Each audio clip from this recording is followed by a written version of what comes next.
one of the most notorious catastrophes of the 20th century was the sinking of the Titanic, when it collided with an iceberg and went down. And it's, I think, many reasons why it's infamous. Part of the reason is it just, the idea just captured the imagination of people really all over the world. I mean, it has been, it's been researched, and there's been documentaries and stories and pictures and depictions. It's really captured the imagination of many people. And they say, as you probably know, they found the wreckage at the bottom of the ocean. They actually know where it is. They've actually been down to explore it and to research it. And they're saying that the wreckage is deteriorating so rapidly that it's only going to be there for a couple more decades. And so there is a travel group that is offering to, if you buy a ticket, they will put you in this little submarine and they'll take you down to the ocean floor, and you can actually be with scientists in the submarine as they're inspecting the wreckage. I think we actually have a picture of kind of how they depict what this would look like. Yeah, you can see that little submarine there. And so they will take you down into the deeps of the ocean, 2 miles under the surface of the water. Which, if you're like me, you're already saying, I'm out. No thanks. I mean, that picture's depicted all nice and illuminated. It's pitch black down there, by the way. I didn't know if you knew that. And so you're going down into the depths, and it's pitch dark, and you're just in this little tiny submarine that could collapse at any second. I'm out, okay? But some of you may hear that and be like, that sounds incredible. I would so do that. Well, good news, they're starting those trips this upcoming summer, okay? So if you're interested, start saving up. The tickets are a little bit expensive. They're just over $100,000 per ticket. So if you and a friend want to go, I just put some money aside, okay, starting now for this summer. But they will take you down to inspect that. Now, there's just so much interest in the sinking of the Titanic. And in any research that I have just seen, whether it's a documentary or a story about it or whatever, I've never heard anyone report about what happened to the iceberg. Seems like people are completely unconcerned with what happens with the iceberg. And I think that is maybe obvious for a couple reasons. One, who cares? It's just a piece of ice, okay? And two, I think most people are operating under the assumption that the iceberg's probably okay. I mean, think about that. If a ship is colliding with an iceberg, even though one is steel and one is ice, if it's boat versus berg, my money's on the berg, okay? I think that the Titanic sunk, but I don't think anyone believes that the iceberg also sunk and went down to the bottom of the ocean. Why? Because there's one famous thing about icebergs. One thing that you probably know about icebergs. Bring up our picture about icebergs. There's one thing you know about an iceberg, is you may think you're running into a mound of ice or a mountain of ice. But what is it about an iceberg that we all know? There is an even greater mountain underneath the surface. Most of the iceberg is what runs down into the deeps, into the depths. So there's something about that. It's what runs down under the surface that keeps it afloat. Now, something we know from each of us, from our own life experiences, is that it's a very rare season of life, if ever, where all of life is smooth sailing, where every category of life just seems to be peaceful and calm. There is at least always some part of life where the seas are choppy, where the storm clouds are rolling in, where we're trying to navigate through and avoid collisions. And there may be something like that you walked in with today, where you walked in like, look, if I'm honest, man, there is an obstacle here in a relationship, or here at work, or here financially, or here medically. There is some choppy waters that I am just trying to stay afloat.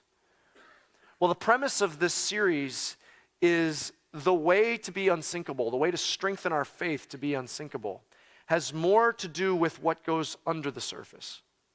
So often we're concerned with the things on the surface, and it's not that those aren't important.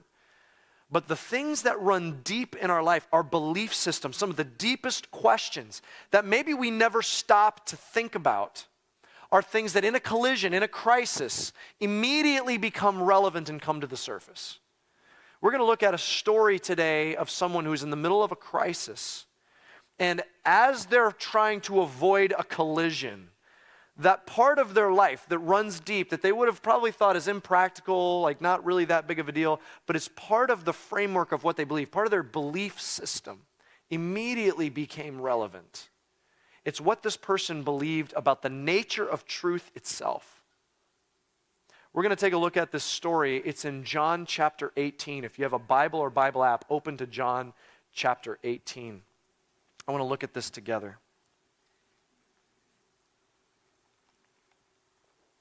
We're going to look at verse 33. We're going to jump right into the middle of the story, and then we'll back out and just kind of get a little context here. Here's what it says.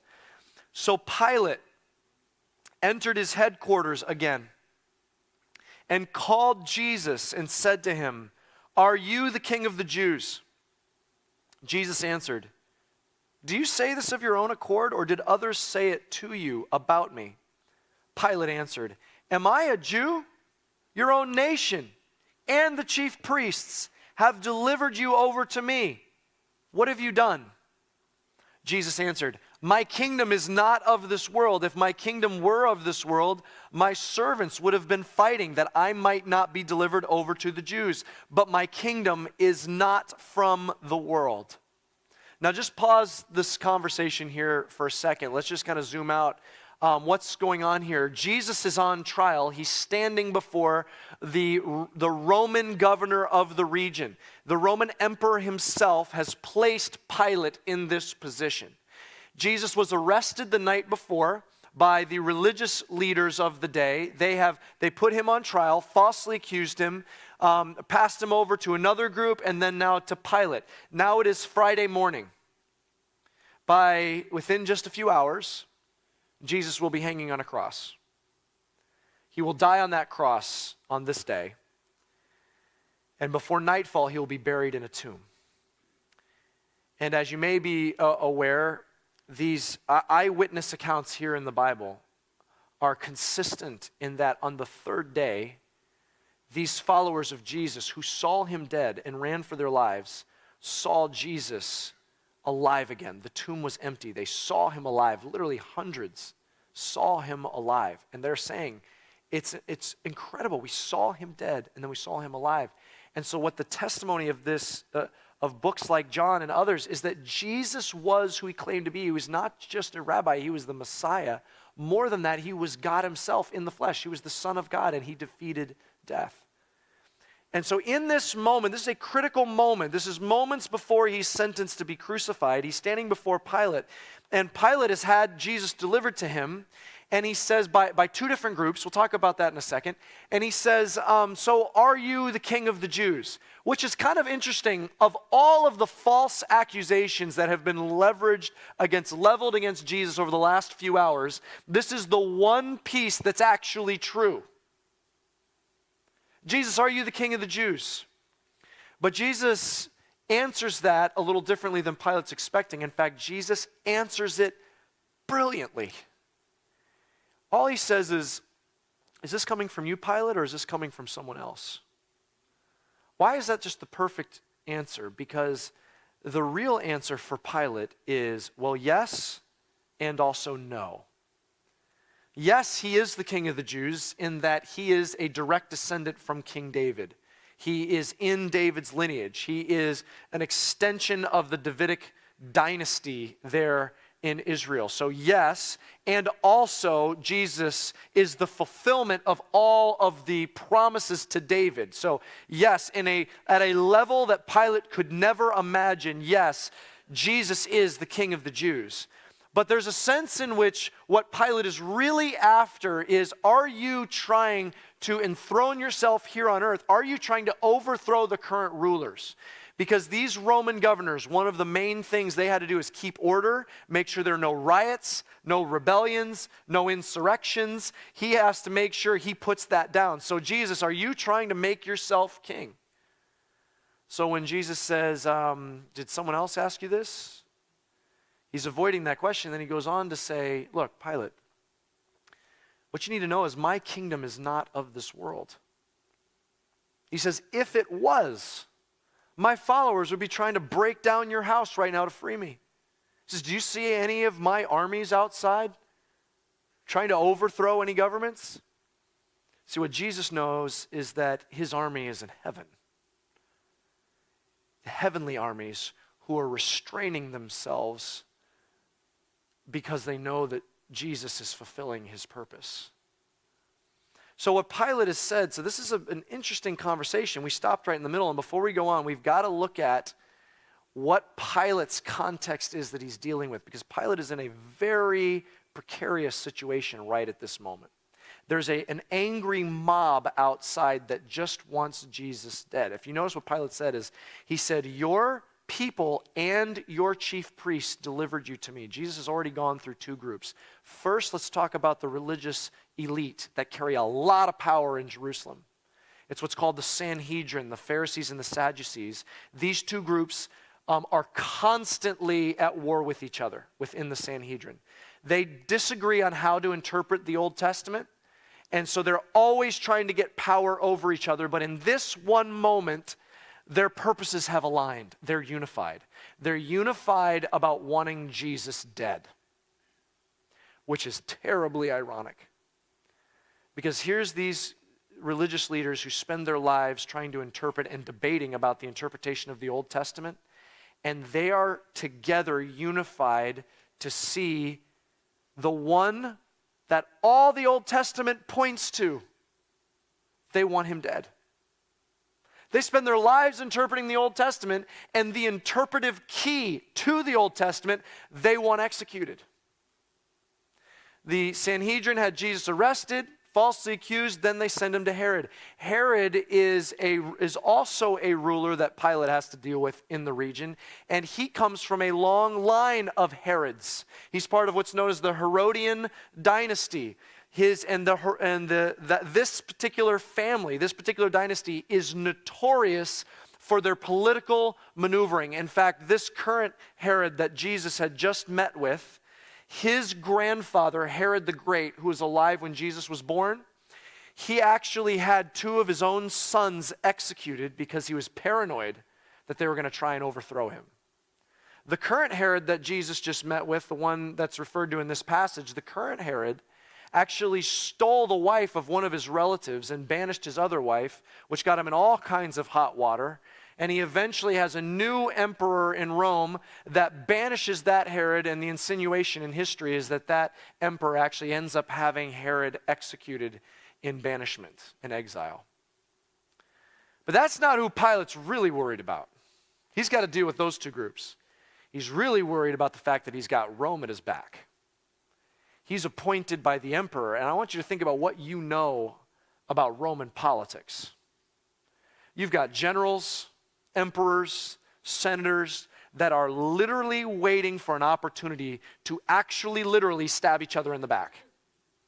There's assassinations, there's lies, there's slander. I mean, it is just a snake pit of politics and power grabbing. And so let me just tell you, just so you understand the situation and context Pilate finds himself in, let me tell you how Pilate's career plays out. Years from this moment, there is a rebellion that rises up in the territory that Pilate successfully puts down, and you'd think that he'd get the applause from Rome, but then he gets accused of being too violent in how he puts down that rebellion. And a new emperor arises that forces Pilate to commit suicide. I just want us to appreciate his world is just trying to maneuver through these groups, okay? You might remember that. Remember that TV show back in the day? It might actually still be on, I don't know. But remember that TV show, Survivor? You remember all these people locked on this island? And they constantly have these little alliances? But make no mistake, they might be an alliance, but they are not friends, right? Because if you're friends with people, you're going to be toast. I mean, you're out. I mean, the nice guy loses in this show, okay? This is Pilate's world. constant alliances, backstabbing. You can't trust anyone. You are not just trying to stay on the island. You're trying to stay in power. You're trying to stay alive. The game for Pilate is survival. Now look how this conversation between Jesus and Pilate plays out. We're going to pick it up in verse 37.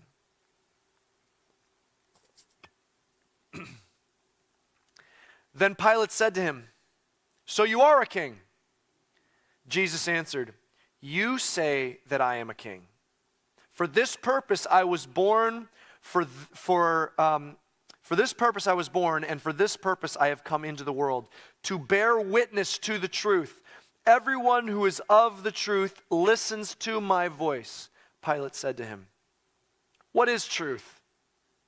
After he had said this, he went back outside to the Jews and told them, watch this, "I find no guilt in him." Jesus said, "Here was my purpose on earth. I am here to bear witness to the truth." And Pilate asked the question, "What is truth?" Now, is this an honest, sincere question? Is Pilate like, "No, seriously, I want to know. Can you tell me what truth is?" Well, notice that right after he says that, he walks out the door. He's not waiting for an answer. This question's got sarcasm in it. It's a mockery. He's laughing in Jesus' face. He's saying, "Oh, really, truth? You're here to bear witness to the truth? What is truth?" And walks out the door. And then notice what he says next. He goes out before the angry mob and he says, "I find no guilt in this man. I know this man's innocent." Now let me ask you a question.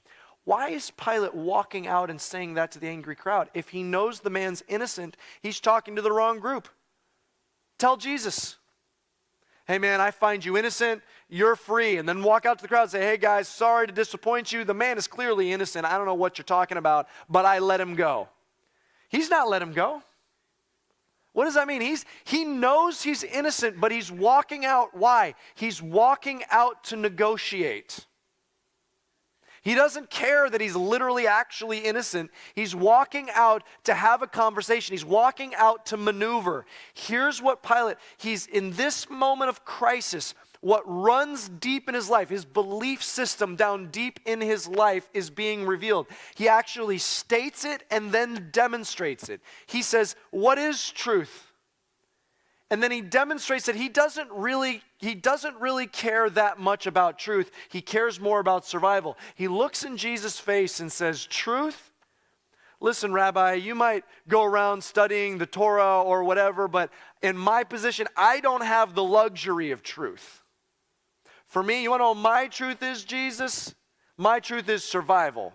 I've got this group in Rome. I'm just trying to stay alive. That's my truth." See, here's what Pilate's saying. For him, if he was all about standing for truth, he would have freed Jesus. But for Pilate, truth is negotiable. Truth is something he can form and manipulate and bend and stretch. Truth is something that he can mold around how he can avoid the obstacles he wants. Truth is something he can concoct, choose for himself, that he can manifest as he's thinking about what is going to be my truth. Truth for Pilate, in other words, truth is something Pilate doesn't submit to truth. Truth submits to Pilate. For him, truth is something he can look inside and find. It's not something external that he conforms to. Now, there's an unbelievable irony about the fact that Pilate is kind of mocking Jesus here by saying, "Truth? What is truth?" There's this unbelievable irony that he said this. And I want to show you what I mean by that. I want to just read to you what Jesus said. These are his own words. This is a few chapters earlier. He's talking to his disciples. He says this. Jesus said to him, "I am the way and the truth and the life. No one comes to the Father except through me." Did you notice what Jesus said right there? He didn't say, "I know the truth." He didn't say, "I have found the truth." He didn't say, "I can teach you the truth." I mean, any one of those are huge, massive statements, right? And that's a bold statement if you say that, I know the truth. What Jesus actually said was something far bigger than that. He said, I am the truth. I am it. I embody it. And here's what that does. When it comes to truth, when it comes to that statement, that kind of leaves us with no middle ground about our opinion about Jesus. It kind of leaves us unable to say, well, I'm not sure what I think about, all that I believe about Jesus, but I think he was a pretty good guy. I think he was a good teacher. I think he was a good religious leader, kind of revolutionary in some of the things that he said. We can't just say that about Jesus, because either he is everything he said he was, he is the embodiment of truth, or he's delusional, maybe crazy. He forces us to kind of go one or the other by his statements. He's saying, I embody the truth. So having Jesus and Pilate standing here in this moment, Jesus' view of truth is that he is it. Truth is not something Pilate can come up with, can mold, can shape, can stretch for his own purposes. Truth is something outside of Pilate that Pilate has to submit to. Truth is not something found inside, it's something found outside according to what Jesus teaches. It's not something we find inside of us. Now there's parts of our life that is just so obvious. Like, let me just give you an example. I want you to imagine you're going on a date. And guys, you're taking your girlfriend or your wife out on a date, and you guys get in the car, and you say, hey, let's go to that little Italian restaurant. You know that little one that we like? Let's go to that little Italian restaurant on 57th and Main. And your wife or your girlfriend says, oh yeah, I know what you're talking about, but that's not on 57th and Main. Like, oh yeah, I know right where it is. No, it's not there. You're thinking of, there's a barber shop right there, but that's not the Italian restaurant. That's not where it is. Look, I think I know where the Italian restaurant is, okay? I know right where it gets there. Okay, I hear you, but could maybe just look on your GPS. Do you want to just pull it up and look just to make sure? Listen, woman, I am a GPS, okay? I don't need to be looking this up on my phone. Okay, I know where the restaurant is. In fact, I'm going to show you. And then you start the car, you drive, like, I'm going to show you, this is an Italian restaurant right here, barber shop, I can't believe it. And you pull up to 57th and Main, and if you're like me, you have the trial of living with a woman of superior intelligence. You immediately regret how aggressively you insisted that you knew where the Italian restaurant was, because you look at the corner and it is a barber shop, to your horror, okay? And at that moment, you have the humbling position of having to admit that even though you were sure on the inside of something, reality played out differently, and now you have to submit to what is out. You have to change your opinion of what is at the corner of 57th and Main, okay? And many of us have probably, or maybe some of us have walked through that uncomfortable situation, okay? But I'm willing to bet that almost none of us did this. You pulled up, stopped the car, got out, walked into the barber shop, sat down in the chair. The barber says, what'll it be? And you say, I'll take some spaghetti and meatballs, like some garlic rolls. Let's just start off with some calamari, okay? Like, there comes a point when it doesn't matter how much you want to believe it's an Italian restaurant. It is a barbershop, okay? And the more you insist on it, she's like, see, it's a barbershop. That's an Italian, she's like, look, it's got the spinny thing in front. No, that is an Italian restaurant. At some point, your spouse is getting concerned about your mental health, okay? Because at some point, it becomes delusional.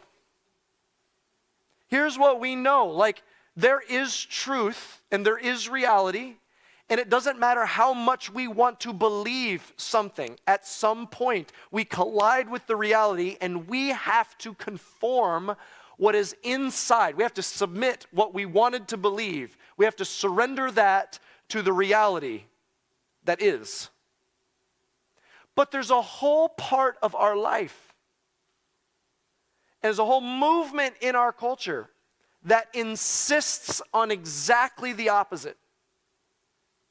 In fact, the entire industry, almost the entire industry of self-help, most of life coaching is built on this principle of self-actualization. Look inside What is it that you believe? What is it that you want? What are your goals? What's your identity? What is it that you believe is your destiny? Look inside and discern it. And then we'll help you manifest it and bring it to reality. There's a whole movement in our society that says you find your own truth. And it's saying truth is not necessary. You're not bound by truth on the outside. You can determine truth by what's inside. You find your own truth and live by it. Don't let anyone else define it for you. Now you might say, wait a minute, so what would the alternative be? Are you saying I should let someone else define who I am? You're saying I should let someone else define for me who I am? That's exactly what I'm saying. I mean, just let that hang here for a second, because to our modern ears, that sounds so wrong. I mean, that sounds like modern heresy, doesn't it? Let someone else define who I am. I'll define myself, thank you very much.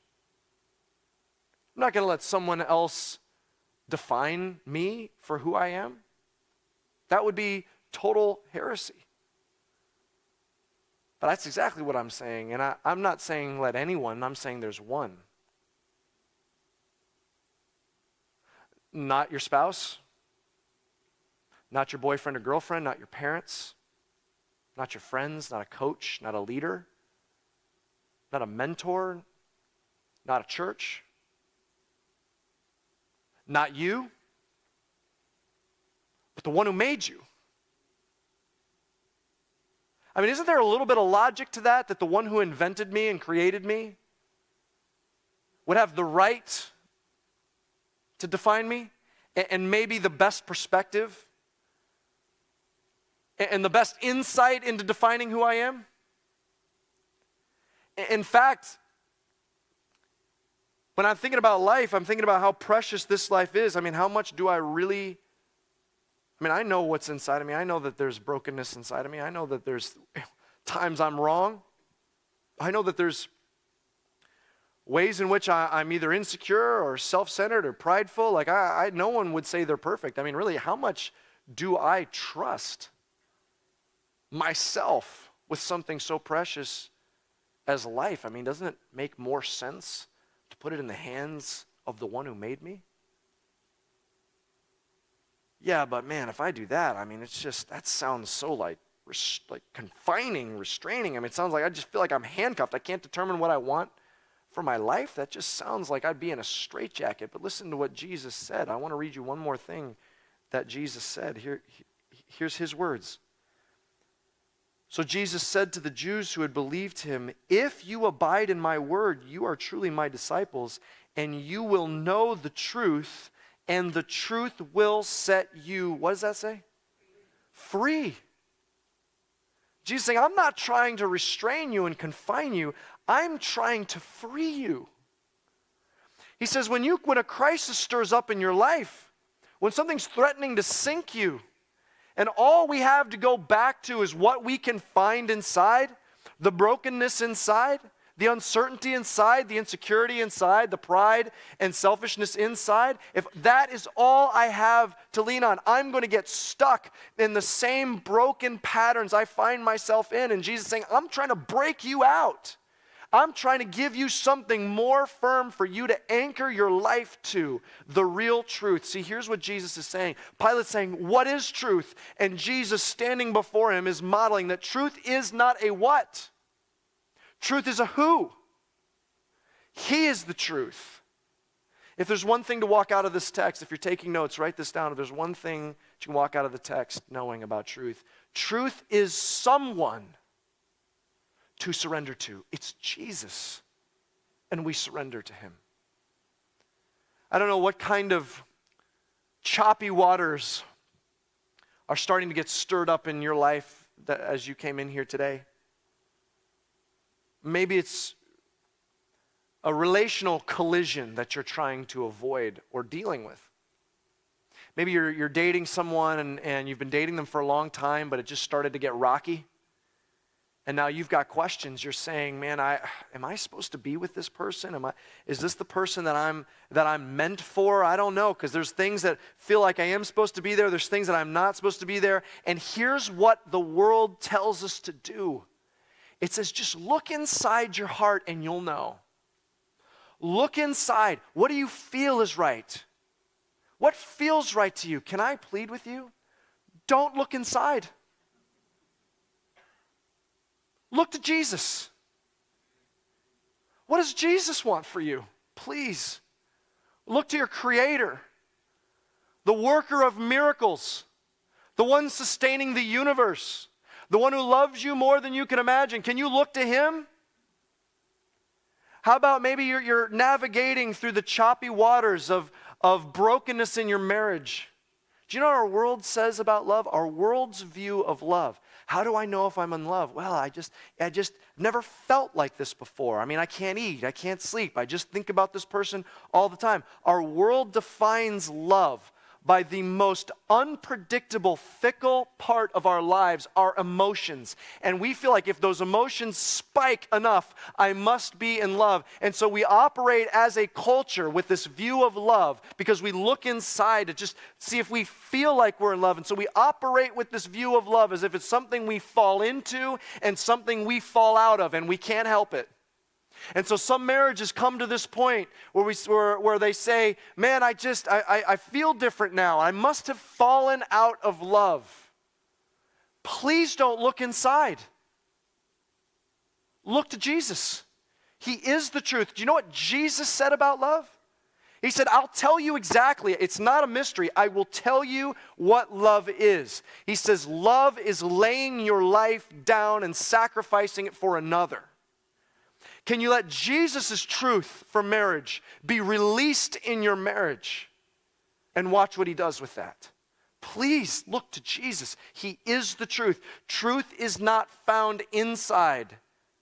It's a person. It's Jesus. Look to Jesus.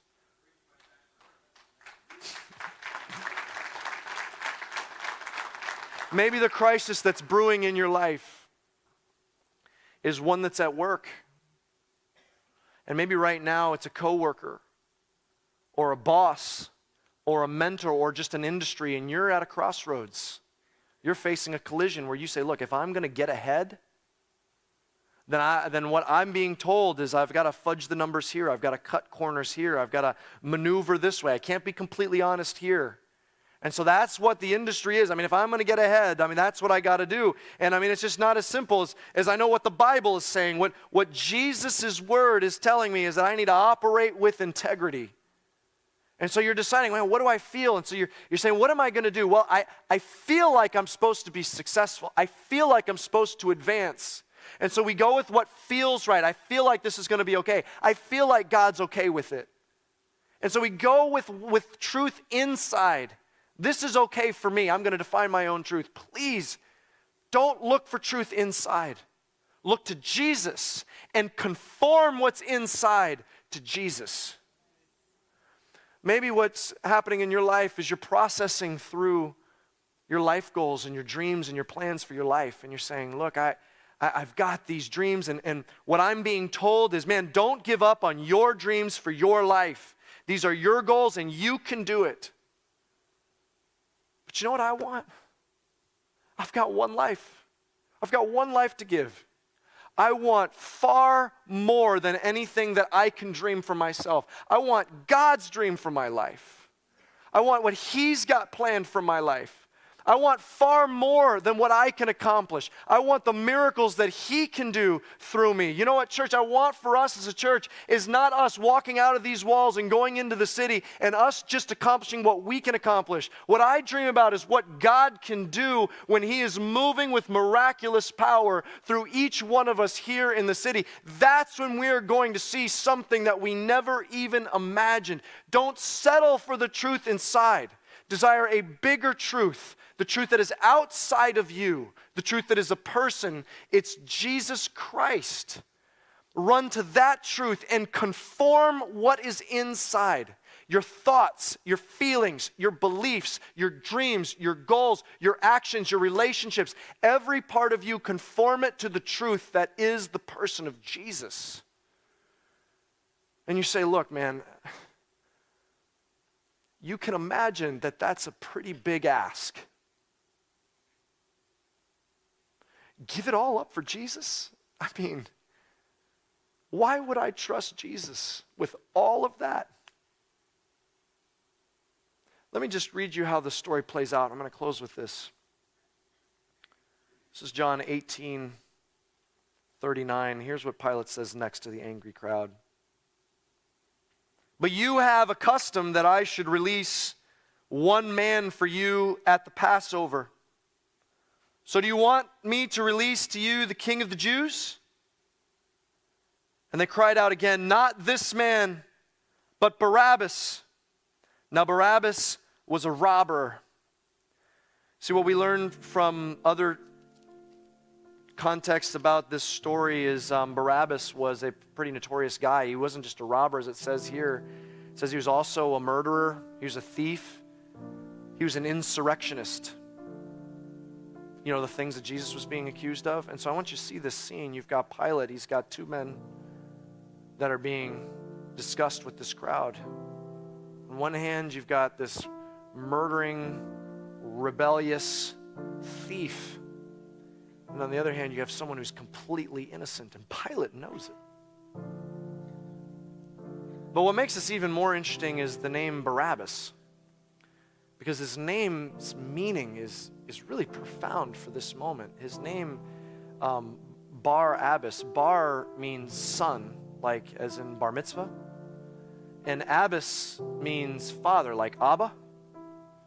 And so the name of this man on this side is Barabbas, son of the Father. And so we've got this man here, this notorious, wicked, rebellious son of the Father. And on this hand, we've got the true Son of the Heavenly Father, who's completely innocent. And what happens is the guilty man goes free. He releases Barabbas. And the innocent man gets condemned to death. He's crucified on a cross. He dies instead of the guilty man. Isn't that your story? It's my story. That Almighty God looks down at earth and he sees me. You know who I am? An insurrectionist. God has rights over my life. He made me. I am by right His. And so when I say no thanks, I'm going to live my life my own way, I'm actually in rebellion to the true King. He looks down at me and sees a rebel and he says, but I love him. And he looks down at you and says, I love you. And he says, I want to make you into a son or a daughter of Almighty God. And so instead he sent his true son, Jesus Christ, God in the flesh. And he dies, though he was innocent, he dies in my place, and I, who was guilty, go free. Why would you trust Jesus with your life? Don't you see how much he loves you? Look at that tortured figure on the cross and see someone who loves you more than you can imagine. See one who is able and powerful enough to defeat sin, put away guilt and shame, offer you perfect, everlasting forgiveness, and defeat death itself. Look to that one and find one more than worthy of surrendering your entire life to. I don't know what you walked in here with, and you're maybe saying, look, part of me wants to surrender to Jesus. I'm ready. I know that I can make a mess of my life, but I know that if I take that step, I've got to give this up because I know that God doesn't want me to have this in my life and I have to give this up. Can I plead with you? Surrender. Turn from that. Run away from that sin and run to Jesus, your truth. Surrender to Him and find life and freedom that you've been always looking for. I want to lead you in a time of prayer. Can we just bow our heads and close our eyes? If you're watching online, just take a moment and bow your heads. If you're ready to take that step and maybe for the first time surrender to Jesus and know that you're saved for eternity, let me lead you in this simple prayer. Just quietly make this prayer your own. Say, Jesus, I believe that you saved me. I believed you died on the cross and that pays for my sins. I believe that you rose again from the dead. And I believe that I will spend eternity in heaven because of what you did. I surrender everything to you. In Jesus' name, amen.